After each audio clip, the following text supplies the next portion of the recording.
ายดีพี่น้องวันนี้เอามากินข้าวเปียกมีผักพร้อมเนาะมีผักสลัดแล้วก็ผักอีหยังผักบัวละพาพี่น้องจืดซื้อผักฮอดบ่ได้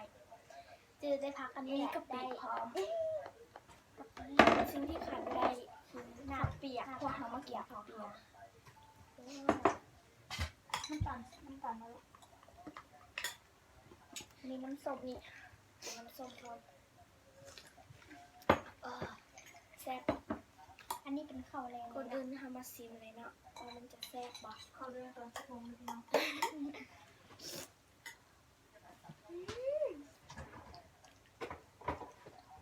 แซ่บไม่ดีใครอยากเคยเฮงมากินโคตรแซ่บเลย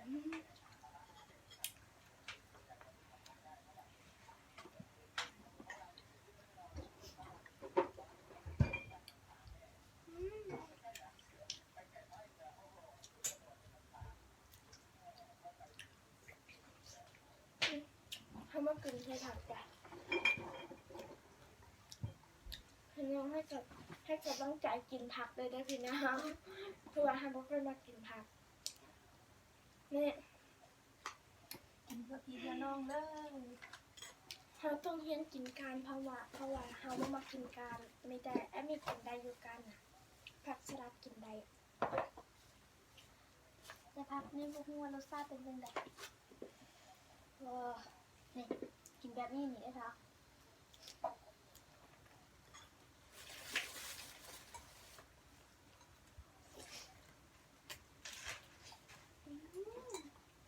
แบบมาได้มากินกันมันแซ่บแซ่บ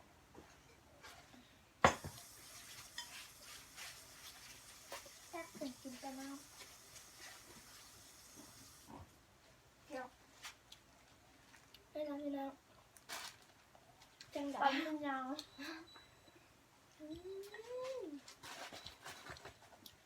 พยายามข้าวเปียกมากินน้ำกันไม่ได้พี่น้องน้ำตอนนี้ได้อยากจะไปทานกินข้าวเปียกให้พวกเรา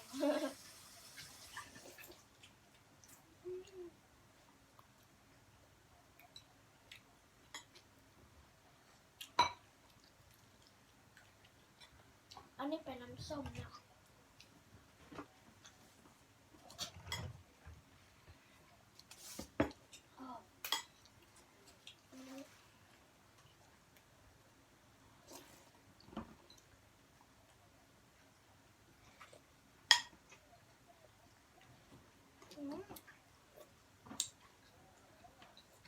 แซ่บเลยพี่น้อง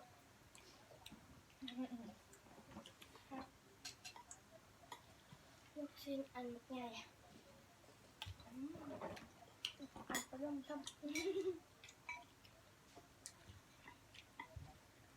คนไผ่อยากเห็นทางเห็ดอีหยังแล้วคอมเมนต์มาบอกได้แล้วเพราะว่าเขาบอกว่าเขาจะเห็ดอีหยังแต่อยากเห็นวิธีเห็ดของพวกเขา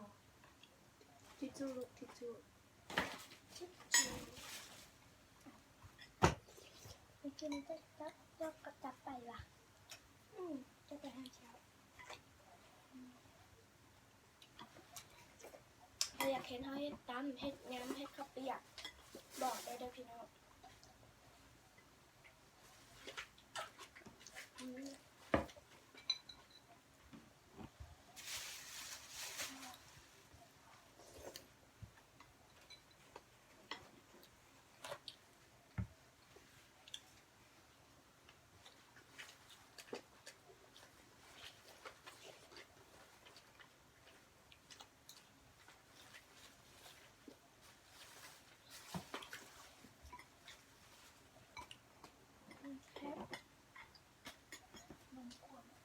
แซ่บจนจีบไม่มีอีหยังมา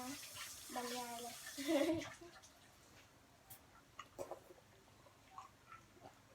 ฉันไม่ปรับมาไอ้แก้วฉันไปซองไหนวะของเปียงวะ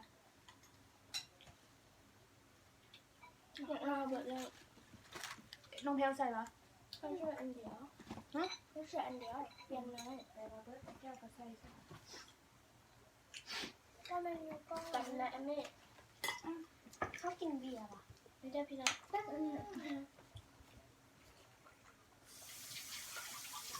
จำไหม ไม่กินอาหารแบบนี้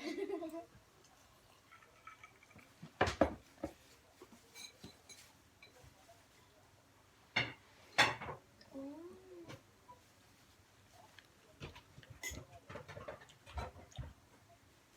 นี่อืมในเวลาที่เขาต้องกินผักแล้วนะให้กำลังใจให้เขากินก้านผักเด้อโซ่ๆจ้ะ ก้านผักก็ใส่ผักน้ำตาลรสชาติเกี่ยวกับบ่มีนะ บ่หมักอันนี้นะ รัก ทางหางค่ะอืมบ่หมักบ่แห้ง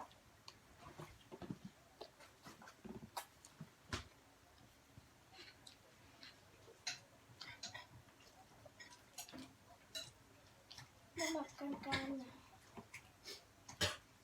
พี่น้องขอโทษจ้ะเอาบ่ไหวละขอเอาอันนี้ทิ่มไว้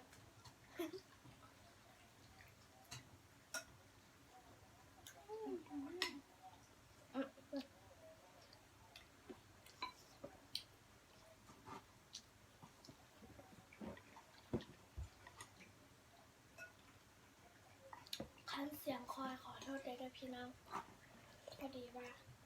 กินข้าวแรงตอนค่ำ ตอนดึก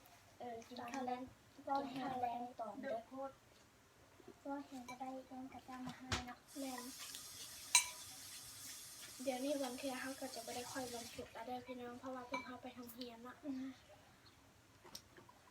แต่จะให้คลิปมาให้พี่น้องเบิ่งอีกแน่นอน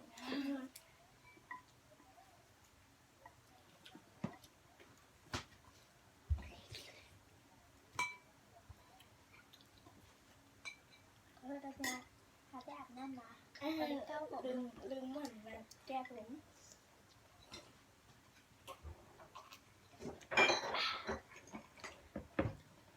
มันผมตอนไหนวะเปลี่ยนไปอาบน้ำละ เอาไอ้หนีบคลิปเด้แล้วไอ้ก็เลยตัดคลิปออกกระแซบอีหลีพี่น้อง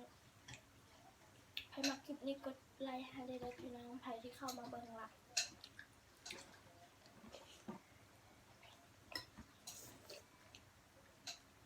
กดเทื่อเดียวได้พี่น้องเนี่ยกด2 เทื่อ พูดหลายๆทีประเทศด้วย ก็เลยอยากซื้อแล้ว เอากดหลายๆเทื่อกะอันนั้นแย่มันกะยกเลิกเลยบ่ บอกว่าฝากลูกคนอะไร สั่งให้พี่น้องกดไลค์ให้เลยเด้อพี่น้องคนละคลิปคนหนึ่งคนละเทื่อได้อพี่น้องขอคันนี้คนละเทื่อ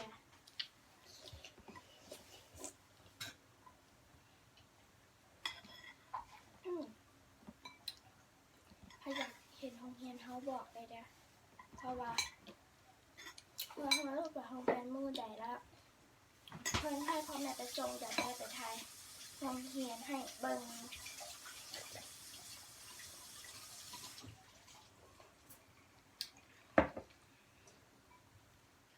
ตอนนี้พี่น้องตอนนี้10 โมงพี่น้องกินข้าวกันแล้วก็นี่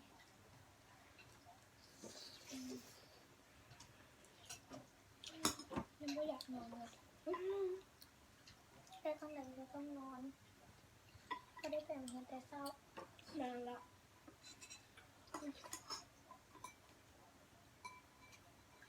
บางเที่ยกะบ่ค่อยได้ลงคลิป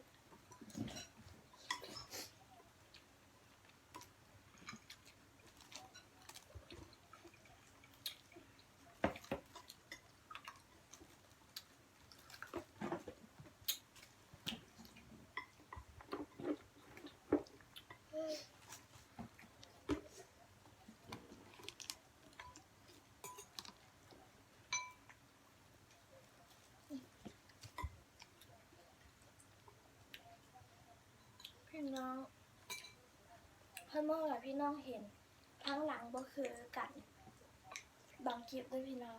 คันเมื่อไหร่บ่เห็นทั้งหลังคือกันแล้วแสดงว่าพวกเขาไปบ่ได้มากินอยุ่เฮือนได้อพี่น้องเขานี่ไปได้ทุกเวลาได้อพี่น้อง ทุกเวลาที่มีเวลา มีเงินได้มาเขากินข้าวเปียกแล้วเขาจะบ่มีของที่กินตามหลัง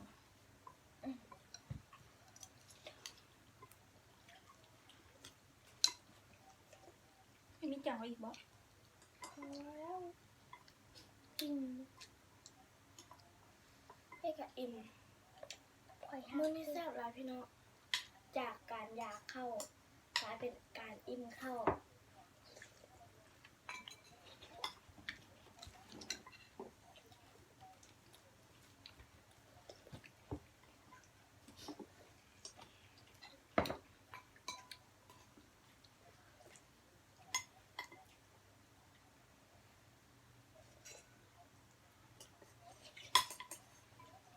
บทเราเนี่ยพี่น้อง ตอนเวลา เส้นยังวัดอิ่มแล้ววะ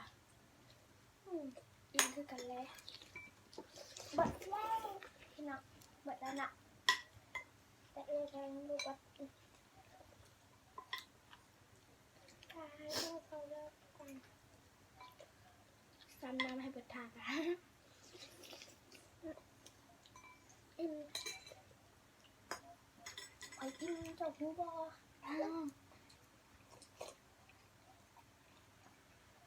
ตอนนี้เข้ากะกินบะเบิดแต่ อิ่มหลาย เอาแก้วลูก อันนี้วะไอ้แค่พวกกินได้ เอามาเอาไอ้แก้วลูก เขาเปียกไอ้แก้วเอาวะเอาปะเอา ดี พี่น้องของที่ตามหลังก็คือ มาก แต่ญี่ปุ่นนี่ขอใส่มือเลยได้พี่น้องใส่มือมันทัดดีมาชิมว่ามันจะหวานหรือจางหวานมันได้เออ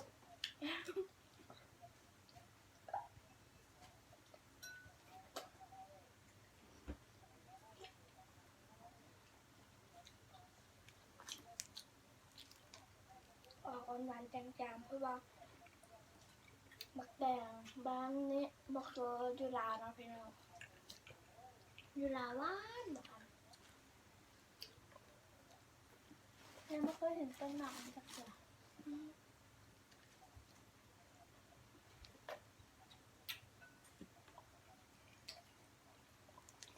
ดักนี่คือว่าตรงนี้จะเป็นแบบ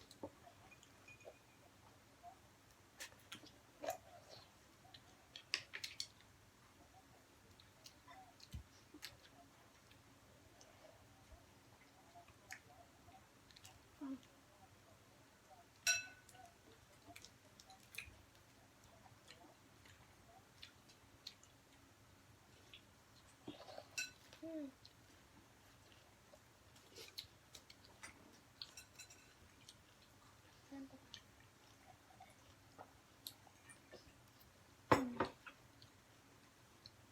ทั้งน้ำส้มทั้งข้าวเปียกทั้งหมักแดงมื้อนี้ลงทุนพี่น้อง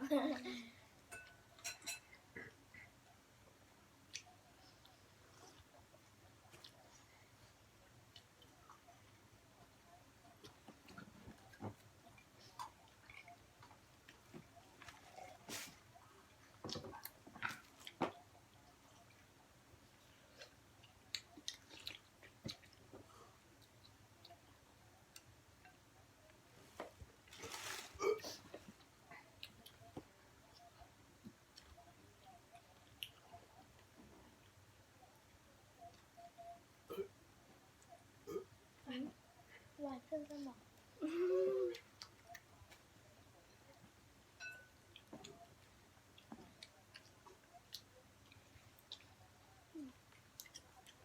จัง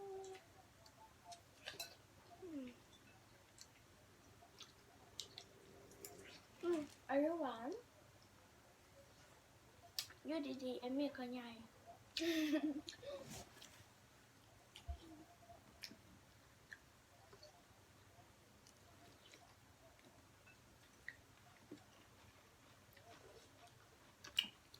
ยอดเลยบาท